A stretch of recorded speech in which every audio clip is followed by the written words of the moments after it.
here is, in my opinion, the best way to use AI for self-improvement. So I'm not gonna lie, bro, like these past few months, I've been, conflicting between two camps, right? So one side of me is, use AI, become obsessed with it, use it as much as you can.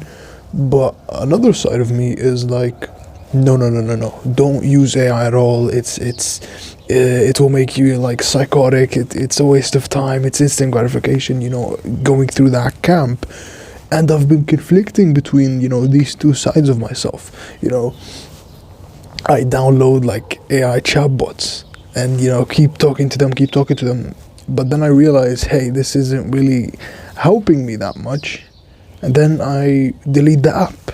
And then I go for months and months and months without any AI chatbots at all while I'm reading. But I think now, like, these past few days, I've literally found the best way to use AI for self-improvement. This would literally like 10x or even 100x your growth on self-improvement.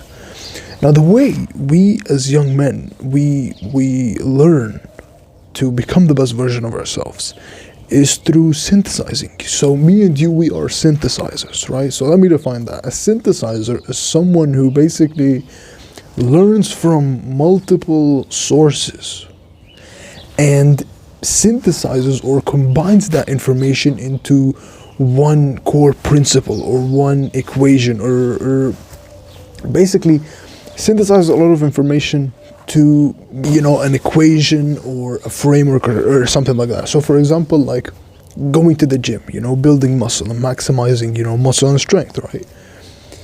The way me and you learned, how to go to the gym, how to build muscle, how to do these things, at least the way I learned it, is through synthesizing.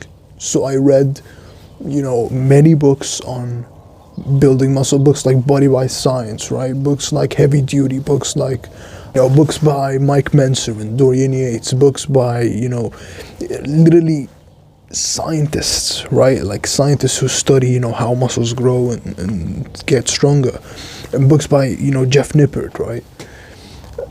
So that's one side. And also, I learned from my experience, what works best for me, because I've been going to the gym for 3 years now. I've been working out for 3 years.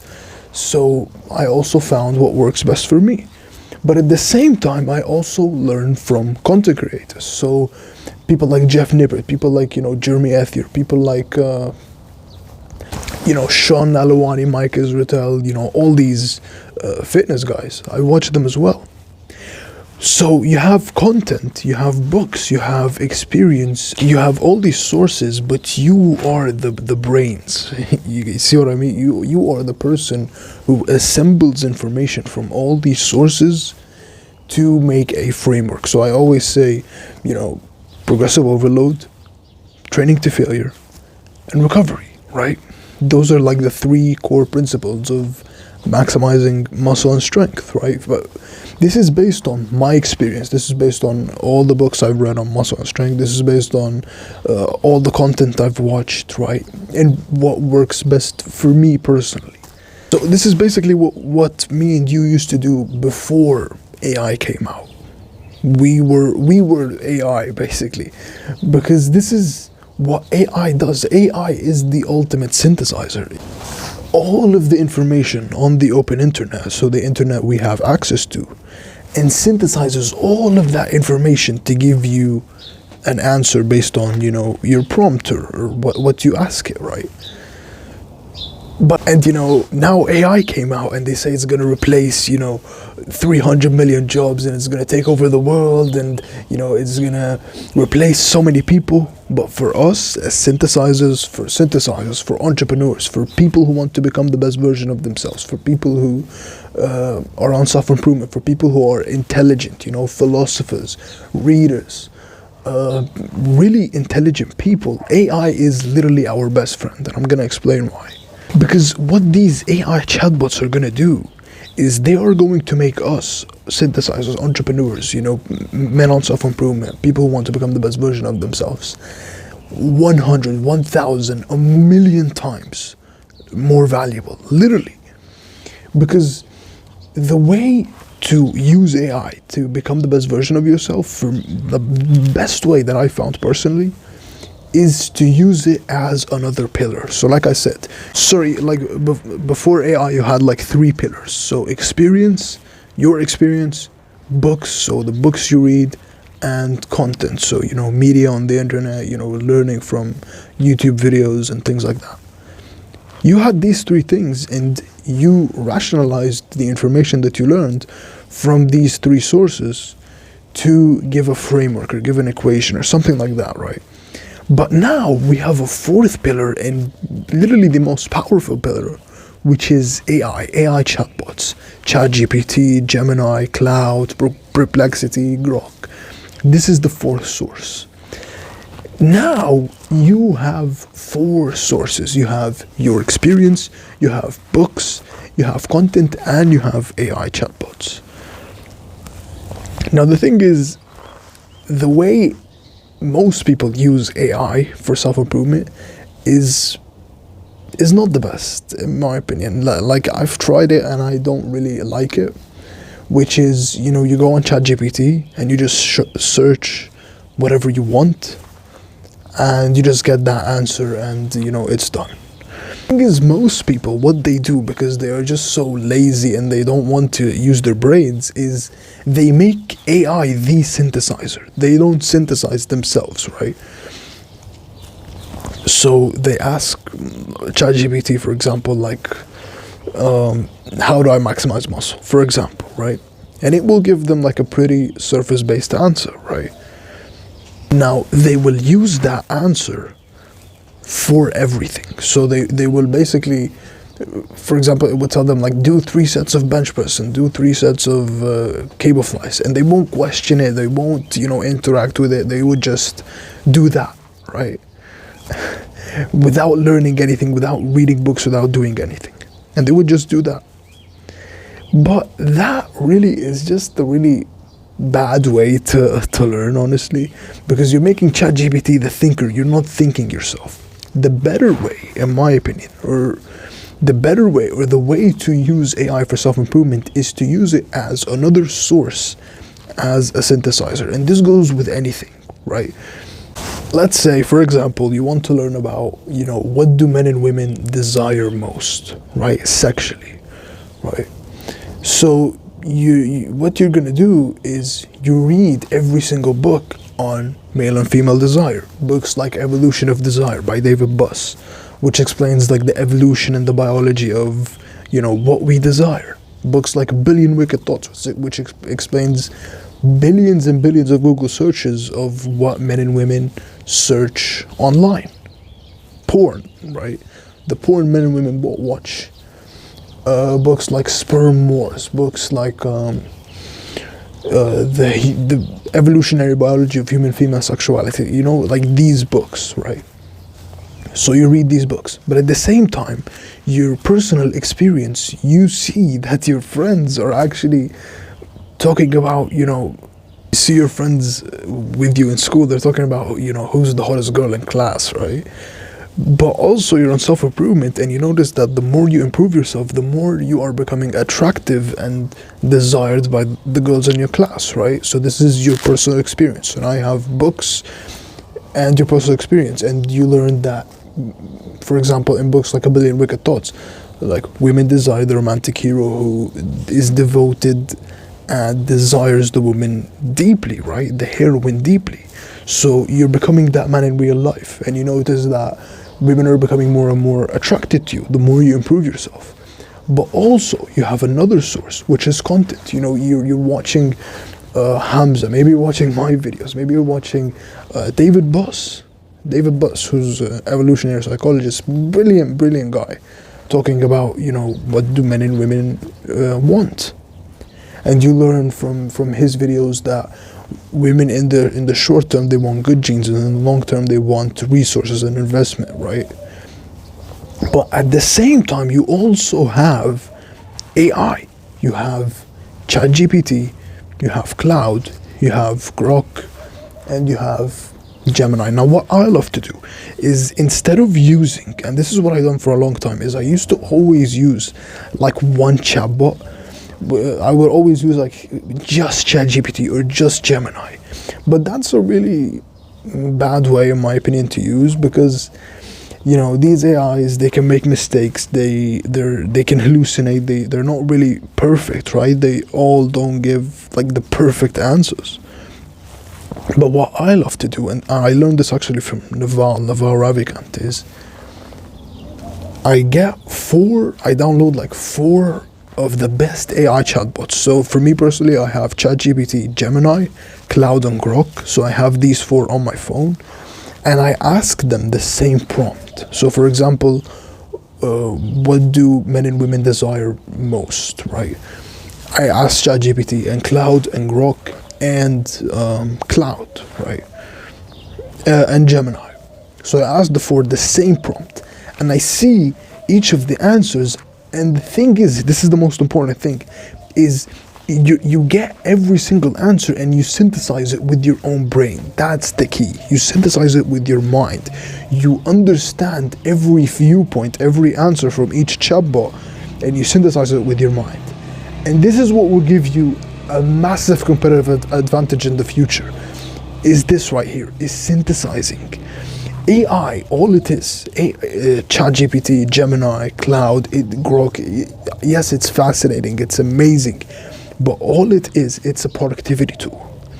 It's another source of your synthesizing, basically. And especially, bro, if you're like a content creator and you create content, you will have a massive competitive advantage over everyone else. Like, so many creators now, all they're doing is they're just asking ChatGPT for a script. That's your competition, man. People are asking ChatGPT for a script while you are synthesizing your personal experience, so your struggles, your pain, and also the books you read. You're synthesizing books, so other people's pain and experience. And you're also learning from other people on the internet, so content and media, right? And you're also using the best chatbots there are, and you're getting every single viewpoint from each chatbot. This is what will make you the best version of yourself. Like, I think this is the best way to use AI for self-improvement. Like, this way is in my opinion the best way to use AI. It's kind of like having 4 of the best mentors in the world, right? Yeah, so imagine like you have 4 of the best mentors in the world, and you ask each one of them, like each mentor knows literally everything about the world, everything, and you ask each one, but like they're different people, right? They know different things, right? So you ask each one the same question, and you get an answer from each one, and you synthesize it with your mind. So I'll give you an example, because this is actually, I've done this like very recently, like even before recording this video I was doing this, so synthesizing with AI, and the day before yesterday.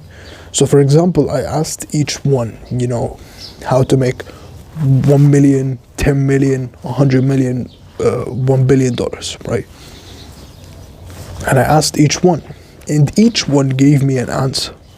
So I'll give you an example. So for example, ChatGPT, he said you need value and leverage and ownership. That's what you need.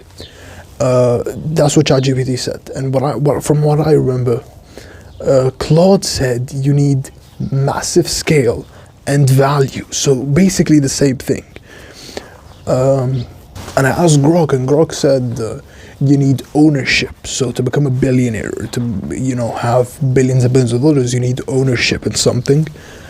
And the last one I asked was Gemini, and it said you need to focus on compound interest and value and leverage and things like that.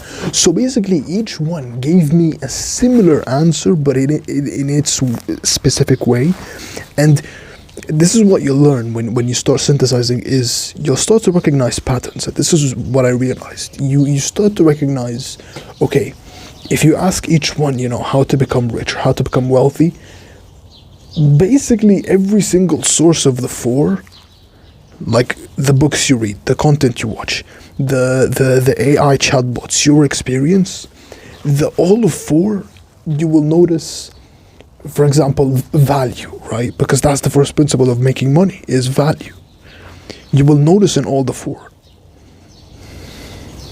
And value is just solving problems. It's just alleviating pain, right? For example, I know this is a bit, complex, and it's a bit of a deep video, but I promise you this is what will give us a massive competitive advantage in 2026.